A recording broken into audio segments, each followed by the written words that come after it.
안녕하세요, 여러분. 매 5년마다 대통령 선거가 열리죠. 과거를 돌이켜보면 당선된 대통령의 부동산 정책 공약에 따라서 항상 부동산이 크게 요동을 쳐왔던 것이 사실이고요. 이번에도 아마 예외는 아닌 것 같습니다. 일단 이재명 후보와 윤석열 후보 누가 대통령이 되든지 상관없이 투자에 두면 좋은 부동산 3가지 제가 바로 알려드리겠습니다. 만약 여유 자금을 갖고 있다면 빨리 움직이셔야 합니다. 특히 선거 전에 미리 선점 투자해 놓으시길 바라고요. 결론부터 제가 말씀드리겠습니다. 첫 번째, 투자하면 좋을 부동산으로는요, 서울과 1기 신도시에 있는 바로 재개발, 재건축 지역에 투자해 놓으셔야 합니다. 왜냐하면 이재명 후보와 윤석열 후보, 양 후보 모두가요, 주택 공급을 적극적으로 하겠다는 공약이죠. 따라서 전국적인 공급은 물론이고요. 특히 서울에만도 최소 50만 호에서요, 최대 100만 호 이상의 공급 공약을 두고 있습니다. 여러분, 주택 공급을 하기 위해서는 과연 어디에 지어야 하겠습니까? 아파트를 지을 땅이 필요하지 않겠습니까?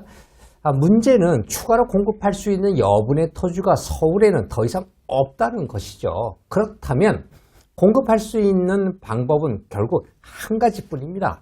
바로 재개발이나 재건축을 통한 공급 방법 외에는 달리 뾰족한 수가 없죠. 이렇게 되면 기존의 재개발 재건축 시장이 탄력을 받아서 가치 상승이 크게 예상될 것으로 생각되는데요. 지금 서울에만도 이미 이전에 박원순 시장이 해제했던 기존의 316군데의 재개발 구역 해제 지역이 있죠. 이 중에서 170곳은요, 재개발 구역 지정이 당장 가능한 법적 요건을 갖춰놓고 있습니다. 참고로 여러분, 법적 요건이라 하는 것은 2가지를 말하는데요. 바로 노후도와 주민 동의율의 기본 요건이 맞아야 구역 지정이 될 수 있습니다. 그러니까 서울에서 재개발 구역으로 투자할 만한 곳이 약 170여 곳 있다고 보시면 됩니다. 그만큼 서울에는 아직도 여전히 투자할 곳이 많이 남아 있다는 것을 알고 계시면 좋은데요. 잠깐 여기서 재개발과 재건축의 차이점을 알고 갈 필요가 있습니다, 여러분. 재개발, 재건축의 공통점은요, 일단 건축물이 모두 노후, 불량하다는 점에서 같습니다. 그러나 차이점을 보시면 재개발은요, 기반시설이 비교적 열악한 곳에서 진행되는 것을 말하죠. 반면에 재건축은 기반시설이 양호한 곳에서 진행되는 것이 큰 차이가 있죠. 참고로 재건축이라고 하는 것은 낡은 아파트를 부시고요, 새 아파트를 짓는 것으로 생각하시는 분들이 많으신데요. 꼭 그렇지만은 않습니다, 여러분. 주변에 도로 사정이 좋고요, 단독주택들이 많이 밀집되어 있는 그런 지역도 역시 재건축이 추진이 될 수 있다는 것도 알고 계셔야 합니다. 그리고 재개발 구역이 될 만한 지역인지 아닌지를 구별하기 위한 쉬운 방법 제가 한 가지 알려드릴 텐데요. 만약 여러분이 임장을 가거나 해서 어떤 지역에 가셨을 때 골목이 좁아서 내 차가 들어가지 못한다거나 또는 화재가 났을 경우에 소방차 진입이 어렵다고 보이는 곳 있죠. 그러니까 골목이 좁거나 계단이 있고 뭐 이런 곳을 얘기하는 곳인데요. 분명히 이런 곳은 언젠가는 재개발이 될 것이다 라고 보시면 정확합니다. 여러분들께서 자금 여력이 충분하신 분들은 재개발보다는요, 강남 지역의 재건축 시장을 노려보는 것도 저는 추천드립니다. 왜냐하면 강남은 사실 앞으로도 우리나라 부동산 시장에서 선두권을 빼앗기기 어려운 그런 정말 좋은 지역이죠. 이유는 강남에 있는 그 수많은 상업시설, 빌딩이라든가 또 기반시설, 이런 것보다도 더 큰 규모의 어떤 도심이 강남 이외의 다른 지역에 만들어지기는 어렵기 때문입니다. 예를 들어서 여러분, 뉴욕의 맨해튼이 아마 그런 건데요. 뉴욕 맨해튼이 200년 미국 역사상 부동산 가격의 선두 자리를 빼앗긴 적이 단 한 번도 없었던 이유가요, 바로 뉴욕 맨해튼에 있는 수많은 밀집된 상업용 빌딩하고 또 각종 기반 시설을 능가할 도심이 다른 곳에 바로 없기 때문입니다. 여러분, 적은 자금으로 서울에 내 집 마련을 하고 싶다거나 또 투자 목적으로 접근하신다면 강남보다는요, 강북 지역에 있는 재개발 후보지를 노려보는 것도 제가 적극적으로 권해드립니다.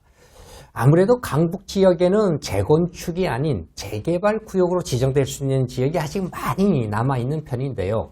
물론 강남 쪽에도 재개발이 완전히 없는 것은 아닙니다. 강남은요, 재개발이 좀 몇 군데밖에 좀 남지 않았는데, 예를 들어서 일원동의 대청마을 아시죠? 거기 대청마을 B구역과 C구역, 그리고 E구역도요, 상당히 좋고요. 송파에 있는 마천 2구역하고 5구역도 여러분들 한번 임장 한번 가보시면 좋을 것 같은데, 문제는 투자할 만한 그 물건들이 너무 좀 비싼 것이 흠이고요. 아마 매물이 그렇게 많이 나와 있지 않을 겁니다. 여러분, 재개발 얘기가 나왔으니 조금 더 상식적으로 알아두셔야 하는 것이 있는데요. 재개발 구역으로 지정되기 위해서는 두 가지 법적 요건이 필요하죠. 첫째, 노후도입니다, 여러분. 20년 이상 된 주거용 건축물이 구역 내에서 전체 주택의 얼마 이상이죠, 여러분? 3분의 2 이상 되어야 합니다. 즉, 한 67% 정도 이상 되어야 하죠. 두 번째는요, 주민 동의율이 굉장히 중요합니다. 재개발에 찬성하는 주민들이 해당 구역 주민의 30%를 넘어야 구청과 서울시에 재개발 구역 선정을 신청할 수가 있죠. 재개발 동의율이 과거에 10%만 됐었습니다. 그런데 작년에 이제 오세훈 시장이 들어서면서 30%로 이제 강화됐죠. 그만큼 앞으로는 재개발 구역 지정이 되기 위해서는 노후도보다는요, 여러분, 주민 동의율이 굉장히 중요했다는 점을 참고해 두시면 아주 좋습니다. 작년 10월에 그 서울시가요, 제1차 신속통합 민간 재개발을 접수받았죠. 서울에서만 총 한 102곳이 신청했었는데요. 이 중에서 작년에 10월 28일 날 최종 21곳을 이제 신청해서 드디어 선정했죠. 선정해서 드디어 재개발의 이제 신호탄이 이제 터졌는데요. 재개발과는 달리 재건축은 일반적으로 자기 분담금이 많이 들어갑니다. 그래서 1억에서 3억 정도의 그 소액 투자를 원하시는 분들은 재건축보다는 비교적 투자금이 덜 들어가고 또 상대적으로 높은 시세 차익을 얻을 수 있는 재개발 후보지에 대한 다세대 빌라를 노려보는 것도 제가 적극적으로 추천드립니다. 사실 많은 분들이 이제 재개발, 재건축을 뭐 투기가 아닌가 뭐 이렇게 이런 시선들을 갖고 계신 분들이 많은 것 같아요. 그러나 사실은 그렇지 않습니다. 재개발, 재건축이 완성되려면요, 최소 한 10년 이상의 장기간의 기다림의 인내가 필요한데요. 이런 식으로 재개발, 재건축 투자는 시간 투자에 대한 보상이라고 보셔야 합니다. 아무튼 어떤 대통령이 되든지 간에 그동안 땅속에 묻혔던 이제 개발 시기가 요원하기만 했던 재개발, 재건축 시장이 다시 각광을 받을 것으로 보이고요. 이제 그동안 아파트에 밀려서 상대적으로 소외받아왔던 이제 기반시설이 낙후된 그런 지역에서의 특히 단독이나 다가구 또 다세대 빌라에 대한 인기와 가격 상승이 많이 될 것으로 판단이 됩니다.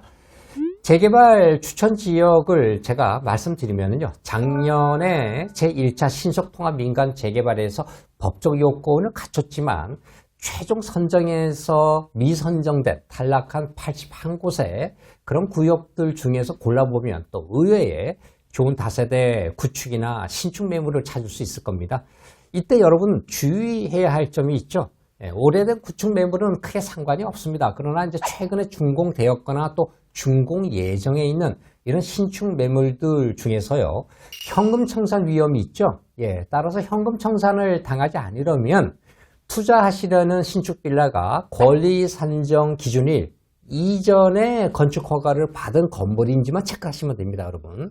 만약에요, 권리 산정일 기준 이후에 건축 허가를 받은 매물이라면 현금 청산 대상이거든요. 두 번째, 부동산 투자 추천은 물론 이제 뭐 만약에 누가 되든지 간에요. 그 중에서도 윤석열 대통령이 된다면 여러분 고가 아파트 추천도 한번 괜찮을 것 같습니다. 왜냐하면 윤석열 후보는 1세대 1주택자에 대한 종부세의 완전 폐지를 공약으로 내세웠기 때문인데요. 지금 1주택자라도 기준가가 11억을 초과하는 그런 아파트라면 종부세를 납부하고 있습니다. 그래서 이제 사실 불만이 좀 많죠. 아무튼 윤석열 후보의 이런 1세대 1주택자에 대한 종부세 완전 폐지가 된다면 아무리 이제 고가의 주택을 한 채 소유하고 있더라도 종부세 부담이 아예 없어지기 때문에요.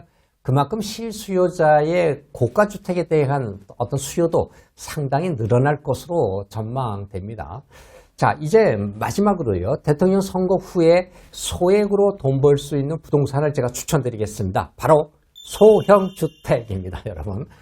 이재명, 윤석열 두 후보 모두의 공약을 자세히 보시면은요, 청년하고 신혼부부 있죠? 이분들에 대한 LTV 최고 90%까지 확대해 주겠다는 거죠. LTV는 이제 론 투 밸류라 해서, 주택 가격의 이제 90%까지 이제 확대해 주겠다는 거죠. 이렇게 이제 각종 대출 규제를 완화하겠다는 것이 이제 약속인데요. 주택 가격의 90%까지 대출해 주게 되면, 이렇게 되면 주택 구입 자금이 부족한 특히 청년층이라든가 신혼부부들의 소형 주택에 대한 매입이 크게 늘어날 것으로 보입니다.